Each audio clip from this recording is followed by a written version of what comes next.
We're better without Chris and John. So much better without those guys. Yeah. It's a lot more fluid. Well, everybody keeps telling us that with 5 guys, it's a mess.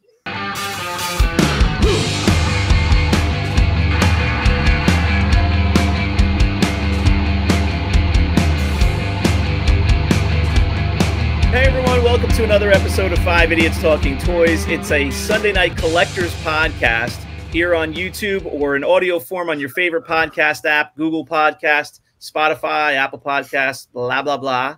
Thanks very much for hanging out with us. Please subscribe to the channel, like our show on your podcast app, comment on the video if you're here on YouTube, and let us know what you thought of the episode. Give us some feedback, ask some questions. We'd love to interact with you about our favorite topic of vintage toys and Star Wars, of course.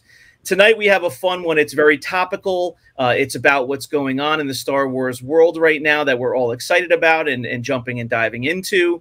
Let's bring the boys in right now. You're here at 5 Idiots Talking Toys podcast. You can find us at 5 Idiots Talking Toys 5idiotstalkingtoys.com, and also rogue5toys.com is our collectors page, so join us there.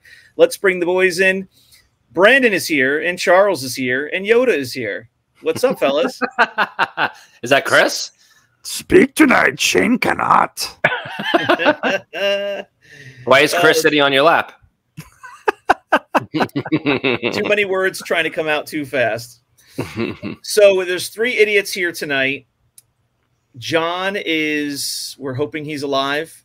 We've been getting updates to prove that he's alive, but he is in a field listening to heavy metal, headbanging, and Chris is taking a nice quiet night off. Dead in a gutter he is. Another night off for Chris. That's 2 nights off this week. 2 nights off this week. He just bowed out. Can't handle it. I think he has seller's fatigue. And he has podcast fatigue. He has buyer's fatigue. He has buyer's fatigue. Yeah. He has employment fatigue. Mm-hmm. Getting a job fatigue. And he also has podcast fatigue. Yep. Very tired.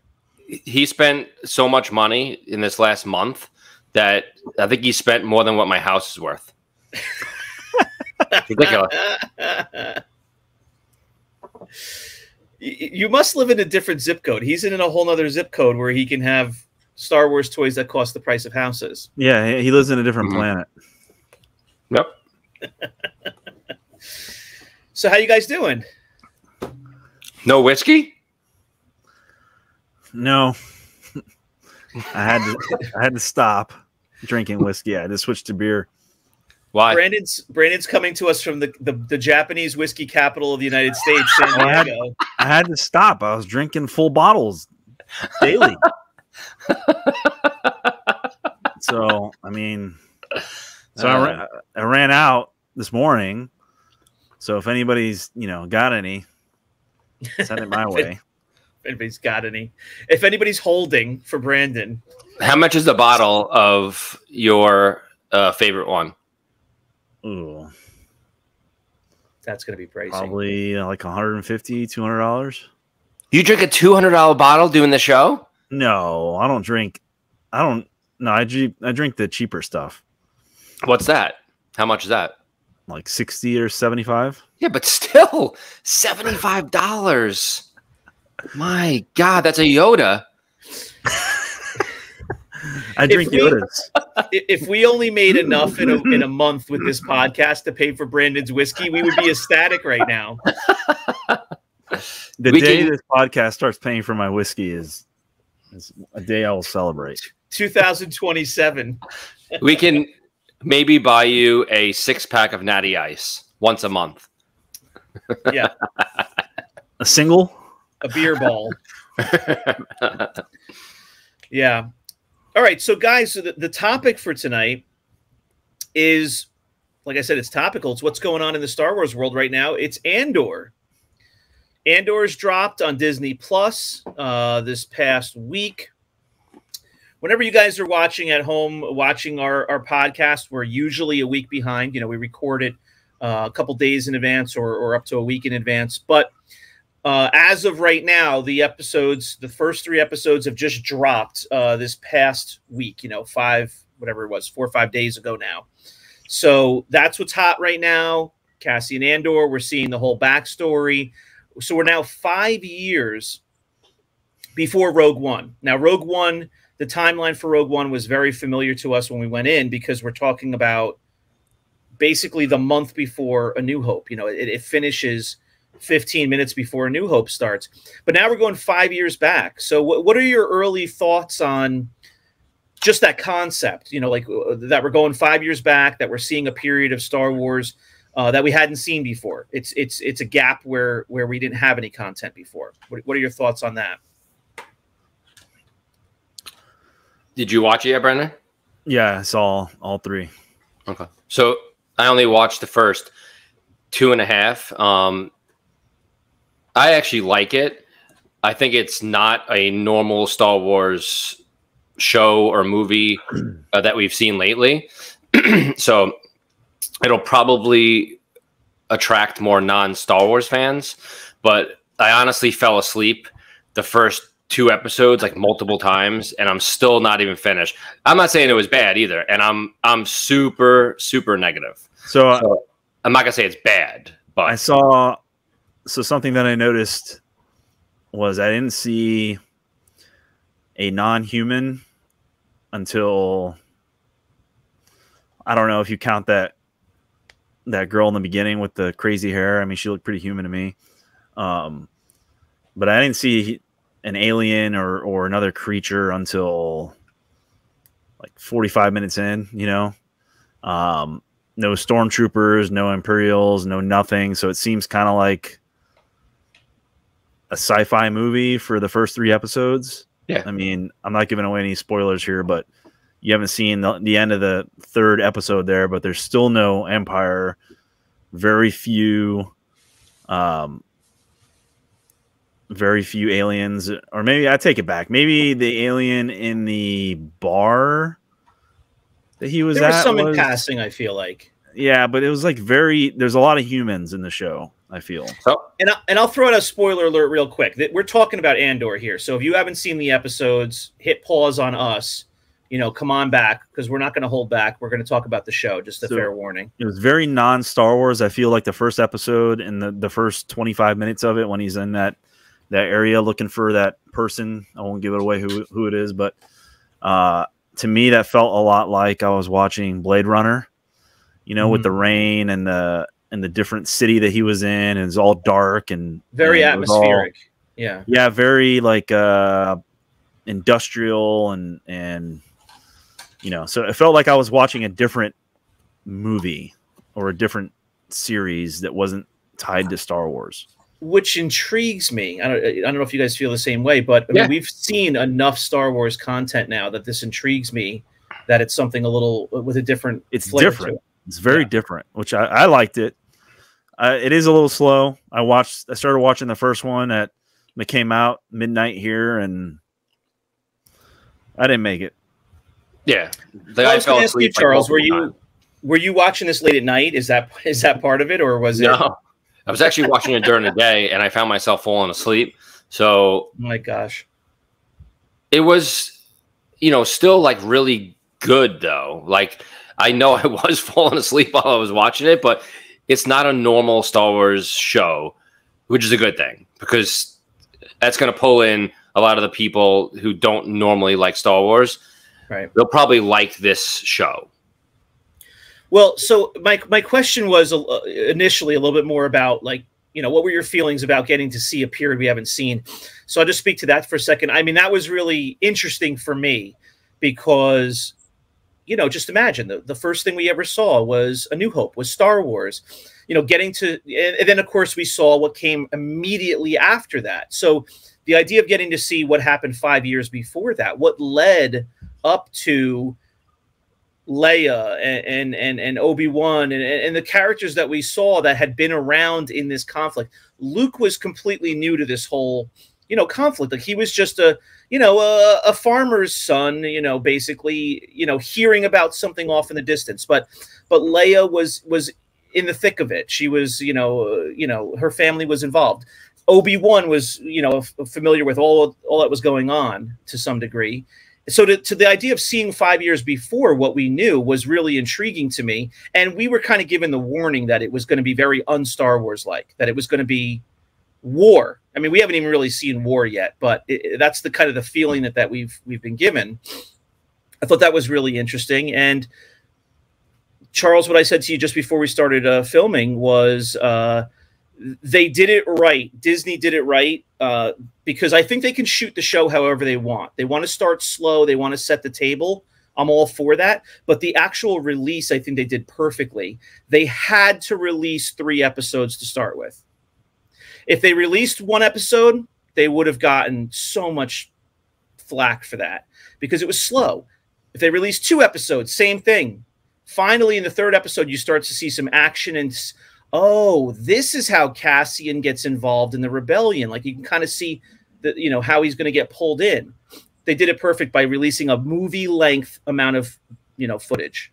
Yeah, for sure. So you guys will be spoiling it for me because I think I'm only 15 minutes into the 3rd episode because the 1st episode, I think I watched it 3 separate times. I fell asleep every single time. It was just like really slow. Not saying it was bad or was boring. I just fell asleep. I don't know why, but I just fell asleep each time.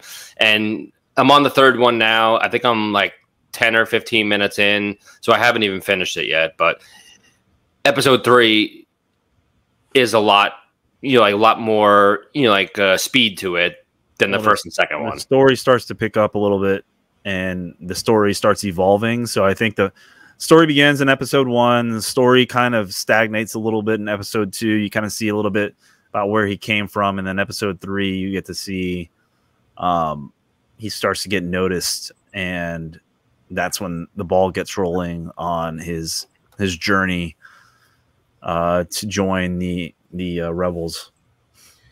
Yeah, and none of us here obviously are film students, film critics, but I don't know what the vocabulary is or the way to describe it, but the way that they shot it, I've liked so far. They're jumping to when Cassian was a boy and the planet he came from, and he didn't speak English or basic in the Star Wars world, and he was unfamiliar with outsiders, and as soon as there was an Imperial ship or some visitors to his planet, they had to investigate. They had no idea what was going on. They were very curious. And the way that they jump to the different time periods of Cassian to this point, I've liked that. I've liked how they've woven the story together so far and showed us a little bit more about him. So, I think the same. So I actually have one of the Rogue One figures of Andor. Yeah. So I don't know what this is though. Kind of like looks like a lightsaber, but it's not. I think it's a stapler. Really? Is that a 3-hole punch? But look. Oh wow. No. Yeah, it's like barely glued. All right, so now pull that piece out and give us a good look at it. I wonder what it is. So this is the vintage collection, right? Yeah. You guys have this one? I don't. Nope.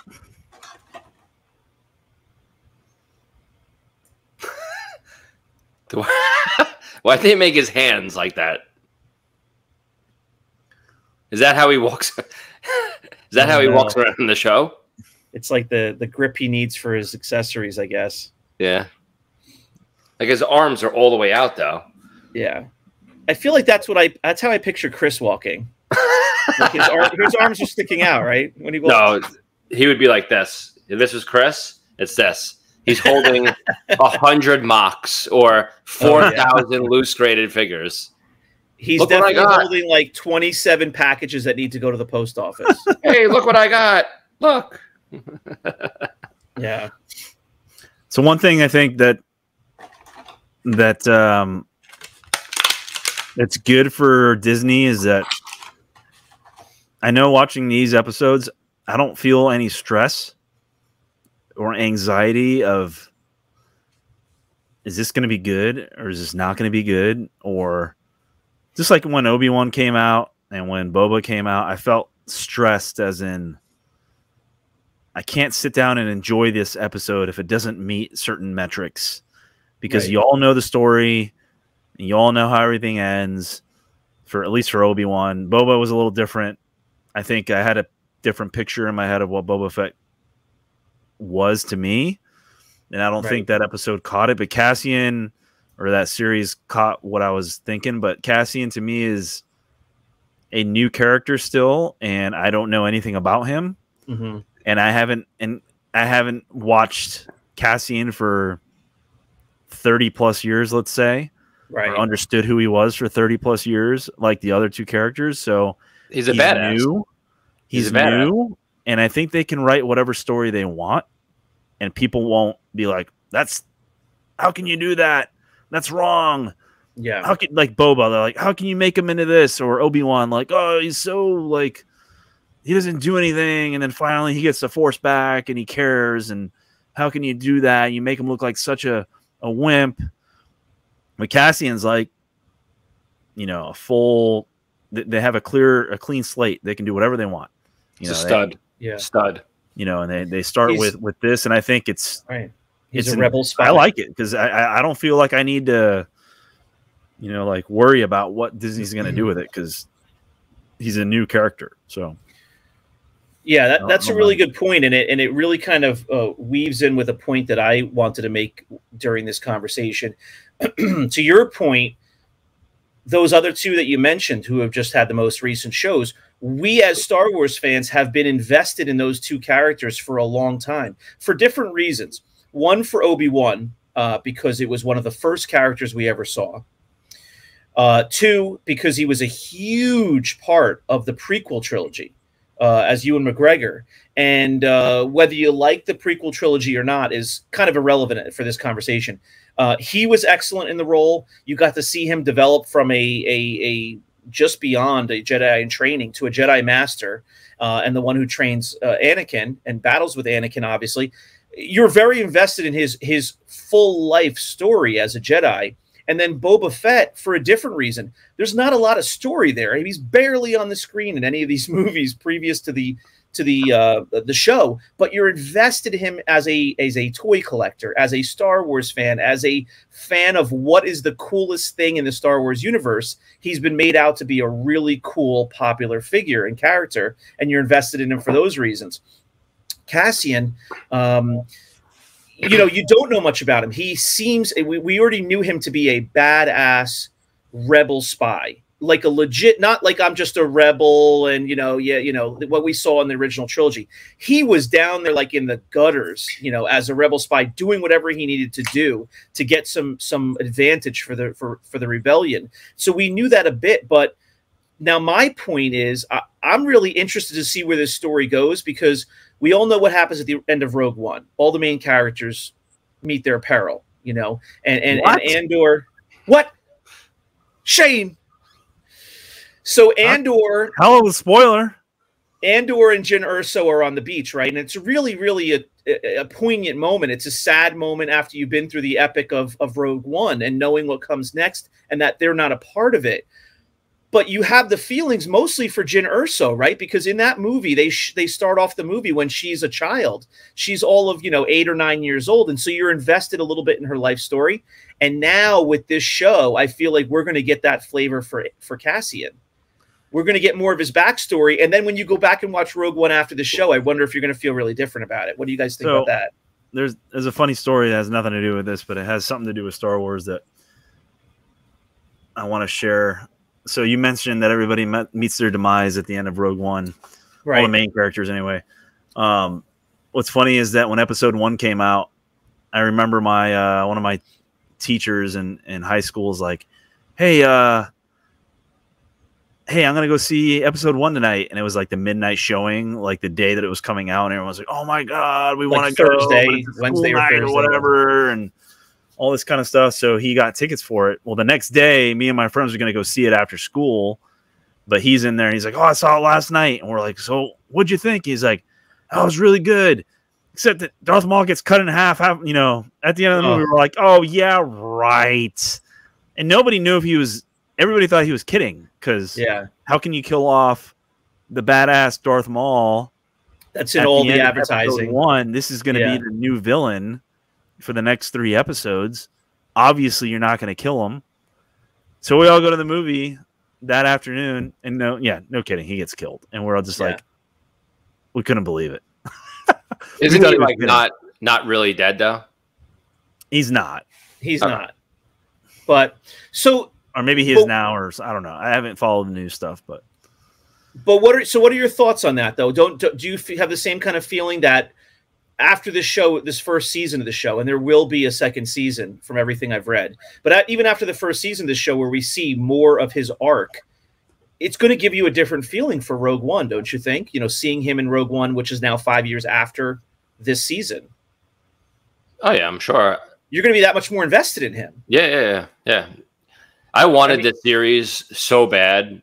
I wanted it like more than Boba, more than Obi-Wan. And those 2 series were terrible. I didn't even finish the Obi-Wan series. They loved it. They drew you in. Did you really? Yeah, and we didn't even do a final, episode of our show to review that final episode or 2 of Obi. So I don't want to draw you in. They draw you in with Rogue One. That's how it was. Rogue One was the better of the newer movies. I guess the best one of the newer movies that had come out. Yeah. And they filmed it with the same exact way they filmed the original trilogy. Mm-hmm. With the same camera effects, the same special effects, even down to filming what was coming or what was being recorded. They put some kind of screen in front of the lens to even have that old grainy feel to it. And the fact that they brought back old characters and, stormtroopers. I mean, that's the first time we've seen stormtroopers and old characters at all, right? That was the first movie to come out in I don't know what year it came out, but the sequel trilogy all had new stormtroopers, new characters that people were like, This one had old characters that everybody grew up with, so everybody was like, wow, this is fantastic. So people held on to that. I was in the IMAX theater with I forget if I saw it with my wife first or my daughter. I saw it twice.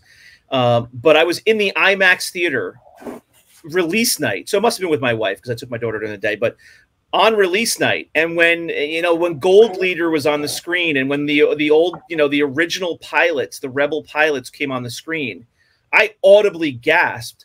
And the whole audience did as well. I mean, I was in a theater of real fans. Like, there were people even dressed up and stuff. The whole theater gasped when we saw them on the screen. It was fantastic. December 16th of 2016. Yeah. And I bought this stupid gimmicky movie ticket. There you go. Don't know why. And look how small Cassian is on the ticket. It was all about Jyn Erso. It was about her story. Oh yeah. And it's really cool to see. So Jyn's part of the rebellion was important, but it was really short-lived, right? Cassian, when he meets Jyn, has been doing this for 5 years, we now realize. So he's got so much story that we haven't seen yet. And, how it'll tie into Mon Mothma and the real, original Rebel crew. So I'm excited about that. So right before we filmed the show, we were speaking about Brandon was letting us know about a new line of figures or whatever on this, or... Yeah, let's pull that up. Brandon, right now, there hasn't been any talks about, and I could be totally wrong about this, but from my research, I haven't seen anything regarding retro series figures. I'm sure they'll come out with some. Those are some of my favorite, along with the vintage collection stuff. But I think Shane will pull it up. There was an announcement in the beginning of September stating that they were making Black Series Andor figures, so a new line of Black Series Andor. So some of these are spoilers, I guess, because we have yet to see Andor with his Imperial garb on. Right. But that is one of the figures that's coming out. I actually like that figure. Yeah, I don't really collect Black Series, but that is a that one's pretty cool. figure. Yeah, It is. It is cool. So that's the that's kind of the headline shot. So let's scroll down here and see what they do show us. Black Series Shore Trooper. So, you know, as to how Did that this come is out different. already? Yeah, there Yeah. were multiple shore troopers. There was a shore trooper. 923, it said, exclusively at Target. Oh, so it came out. Yeah. Yeah, it came out this week, this past week. Let's see. But if before I can... that, was there a Shore Trooper Black Series figure?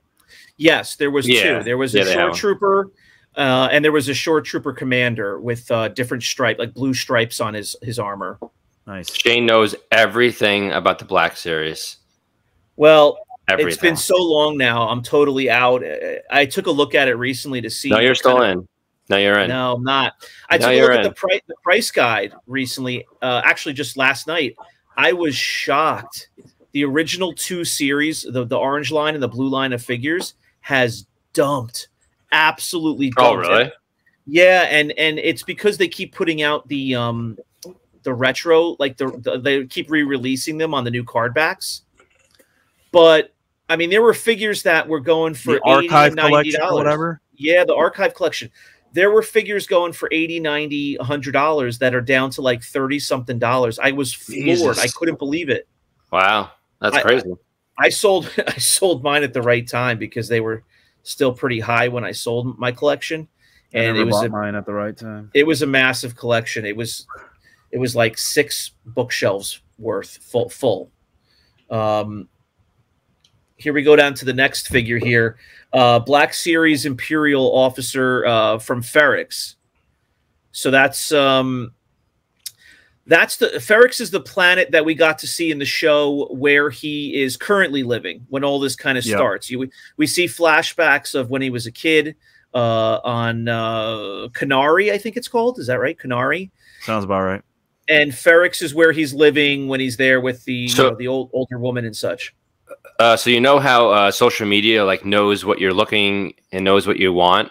On the right side of your screen has a once daily pill for you, Shane. What is it for?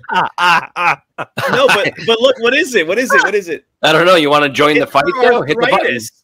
Hit the button. Join the fight. It's for arthritis. It says. I'm just saying. This must be John Walden's computer on. Sure. Arthritis of what? Oh, it says for active psoriatic arthritis, and I don't even know what that is. So who signed up for this thing? It was John, though. Oh yeah, John. This is John's streaming. So technically, this is his. So on the right-hand screen is going to be all stuff for old people. So do you think he's dealing with his psoriatic arthritis at Louder Than Life? Keep scrolling down. I'm sure there's going to be more stuff. There's going to be more stuff on the right-hand side. All right. So before we move on, this is the Black Series Imperial Officer from Ferrix. I don't really recall seeing this outfit on Ferrix. Maybe we just haven't seen it yet. Yeah, I think this is yet to be released. Yeah, because so we can kind of move on from the show, but the basically the bad guys who were trying to find Cassian in the last episode we saw, they work for the quote unquote the company. You know, basically they're calling the Empire the company, and they're basically like security agents. And the gatekeeper. They're not even you know officers really, so to speak, or there's no stormtroopers yet. So it's interesting. Here is Cassian. See, this is stuff that's to come. The Aldani mission. Yeah. So these are some figures. These are some toys that are coming out, or that are out already. You see it in the newer boxing style with the pictures on the side that complete a larger image when you put them together. So this is these are some figures you guys could be on the lookout for from the Black Series. That's Cassian. And, you know, we kind of all know from the trailers that we've seen that Cassian basically joins the company or the Empire, kind of tries to get on the inside. So there's going to be some figures of him in different, you know, Imperial garb. Here's an Imperial officer from the Dark Times. I'm laughing at the bottom. There's an ad on New Balance shoes and showing like a whole bunch of old people putting shoes on. Those are the granddad sneakers. He ordered those right before the concert, so that way his feet can feel like Well, people at home are going to think we're joking, but he literally sent us a photo of him. He had to go to CVS or something the day after, the second day. He sent us a photo of all healthcare products that he bought. A ridiculous amount of like foot soles and like Bengay, Advil. He had like heat patches and sneaker sole inserts. Yeah, heat patches. And Bengay and I think there was a crutch in there, I think.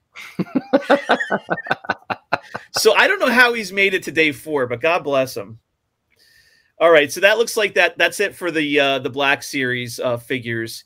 So I don't know. We don't know if there'll be vintage collection figures coming yet, or there'll be some 3 3/4 inch, maybe in a different line. Beyond just the vintage collection, they seem to put out some other figures that are a little bit cheaper priced, for kids to play with. Yeah. So we'll see. We'll see what else is coming out momentarily. It should be, for the series, but.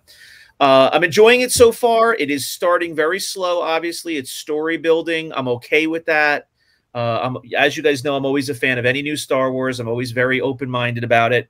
I really did love Obi-Wan. I fully admit that there were slow points, but I loved how it ended. If you're somebody like Charles who hasn't seen the end, you have a mental disability, please go back and watch the end. It gets really good. The end is the best part, so... You're missing the best part. I'm messing around with my Shore Trooper zombie figure. He's playing with a figure while you're talking. I was like, what's he doing? I showed you this one already. Yeah, I love that thing. That is cool. He paid $400 for that. Can you believe it? That's like Chris money. Yeah. I'm getting it graded. He puts the stack in his hand and he just goes like this, give it to me. That's cool. That is cool. That's like Terminator right there. That is cool. It's like this the metal skeleton. It looks like. All right, guys. So here we are. We're 3 episodes into Andor. By the time people watch this episode, they will have probably seen episode 4. There's going to be an episode every week going forward. There's 12 episodes in the series, which is really exciting for me because. I was thinking about it. I thought, like all of my favorite shows, when they come out, and I always do look and see how many episodes are there because I'm invested in the show. Always, and I thought to myself, what is the number that makes me feel like I'm getting a legit, full, rounded, season? And I said, you know what? It's 12. 12 or 13 is my number. If I get 12 or 13 of any favorite show of mine, I feel like I'm getting a nice, full season I can dive into. You give me we already know, and I'm shortchanged. We already know from Disney if they only do a 6-episode series, it's going to probably blow. So this one's 12. Like Mando is always like a whole bunch of episodes, and they're always good. So this series will be good from just they have 12 episodes coming out. Yep. Yeah. What's interesting about Obi, and make your own decision on this. It was originally supposed to be a full-length feature film in the movie theaters. That's what the script was written for. That's what the plan was. And then, Solo came out and it bombed, globally. And by the way, I really like Solo. I really enjoyed that movie. I wish they would make a second one, maybe someday. I loved Solo, and I loved Rogue One. That's my favorite. I freaking love it. Damn it, I love it. Damn, I love it. It's one of the favorite movies I've ever seen. I love that movie. But Solo, I really, really enjoyed. I thought, Donald Glover was awesome. Any case, I could do without some of the stuff. Sure, you could pick it apart, but the idea of seeing like the Han and Chewie backstory and that was fine. But there's some stuff that I was kind of like, Lando being in love with a droid is I could go without that. I could go without that. I could go with without the Millennium Falcon that looked different. What if I told you Boba Fett is going to ride a Rancor and he is going to fight a whole bunch of people while riding it. The best. I mean, Loved come on. Loved it. That would, if you didn't love that episode, then you know, I don't know what to tell you. You could throw the rest of the series out, but that one episode, loved it. He was such a wuss. Such a wuss. I would slap. If I met him, I would slap the crap out of him, and I would win. He would just back down automatically. Oh, that's great. So, you know, Obi-Wan was supposed to be a movie. They stretched it out to be 6 episodes, but I'll tell you guys, it must have been popular enough. It must have gotten enough viewership because there are already rumors about them coming back for a second season when they absolutely were not supposed to. It was supposed to be a one and done. So we'll see. But we're excited about Andor. There's toys already starting to come out. Check your local toy stores for those releases. Keep an eye on all the regular outlets. You know, I'll give a shout out to yakface.com. They always had really good news on releases before anyone else. They have insiders that give them some tips. Keep an eye on their feeds on Twitter, on their website, and things like that for some new releases that are bound to come. And come on back. We're going to keep talking about Andor as the season rolls on, and share our thoughts with it, and just kind of enjoying some Star Wars fun. Guys, anything else to wrap this episode up? If anybody has a hook with a Japanese whiskey dealer, we can supply you with Brandon's address. Right. We'll trade toys for Japanese whiskey. There you go. Brandon, how much Japanese whiskey would it take for you to give up that zombie shore trooper? Not a lot, it looks like. Do you see the calculations over his head? He can't figure out what it would really take. It's like, how many? A couple shots? All right, folks. Thanks very much for watching us. 5idiotstalkingtoys.com will get you to all of our socials where we put out short video clips and other content that we don't put out anywhere else. Please come and hang with us at Rogue5 Toys on Facebook. You can get us at rogue5toys.com. And we'll ask you to please subscribe to the channel. Follow us on your favorite podcast app for the Sunday episodes. But also on YouTube, we have a Wednesday night episode at 6 p.m. Eastern time every Wednesday, and some other content that comes out. We do unboxings, we do toy hunts, we do reviews, and we also do we do giveaways. I was going to say we do giveaways, but that's really on Rogue 5 Toys. So come hang with us there, and we do toy giveaways there as well. Thanks very much for watching, guys. I'll see you next Wednesday, and we'll hope that John makes it back in one piece, and that Chris gets his beauty sleep and he joins us then. Yep. We miss you guys. Bye. Bye. Bye. Bye. Bye, folks. Thanks for watching. Good night.